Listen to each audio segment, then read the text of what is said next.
My name is Inocenta Ewart. I came to Ras Al Khaimah for the first time in 1984. My husband was the director of the British Council at that time, and I wanted to do field work in anthropology. And I wanted to do this among the tribal people of Ras Al Khaimah.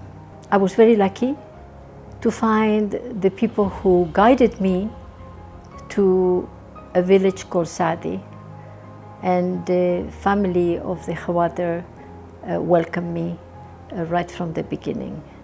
Life in Sadi, in fact, was very beautiful because we always got together, breakfast time, lunchtime, dinner time. All the women, the extended family, all the women in the extended family got together. This was an amazing support among women for each other. But at dinner time in the evening, everybody was there. The men outside in the barisa and the women inside in the house with the children. In '87, I had my first child, and they always wanted us to have children. The more they liked my husband and I, the more they said, why not children, why not children? They wanted the best for us.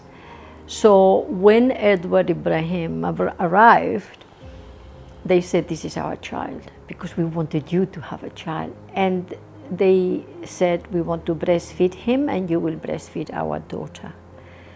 To me, that was the ultimate gesture of love and trust. My husband took early retirement, and we decided to come back to UAE and to base ourselves in Ras Al Khaimah, because I thought this was a very good quality of life for my children to grow up. At that time I had 2 boys. And it happened like this. They grew up very happily in Ras Al Khaimah. They went to RAK Academy, and then they went to university, and they've done very well. And they're 2, alhamdulillah, mashallah, very successful young men. Huge transformation. Very beautiful things now we have.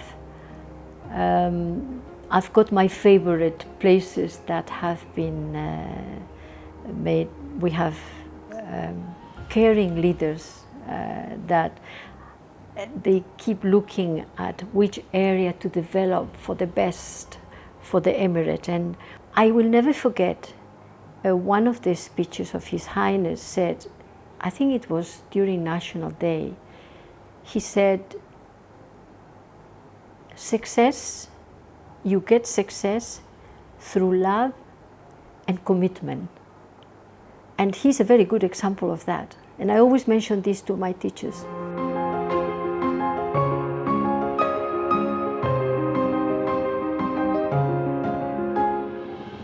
Two years ago, I heard that Sheikh Saud was really so keen in having fruits from all over the world in his gardens. And I thought, and I heard that, you know, the figs were coming out and there was a lot of excitement. And I thought, sorry, but we need the Spanish figs in these mountains. My father came from an area in Spain called Sierra de Gredos, where you have wild goats and falcons, and it's a very natural, unspoiled area. And the autochthonous trees are figs, olives, and chestnuts. These trees came from Sierra de Gredos, where we have our family home and where we go in the holidays. And it's about 700 meters high above sea level.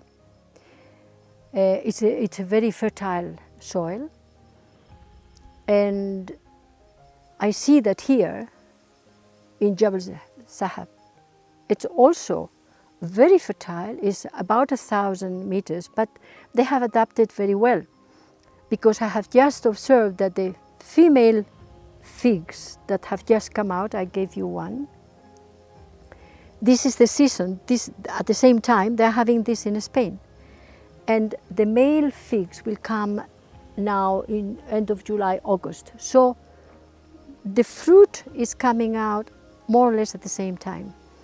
But mashallah, they look very fit, and they are doing very well. They have really adjusted well. They like the place.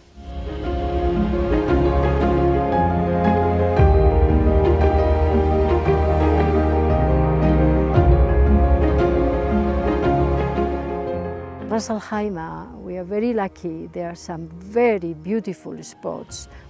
People don't imagine in other countries how beautiful these places are. Not only Jebel Jais, but also Jebel Sahab.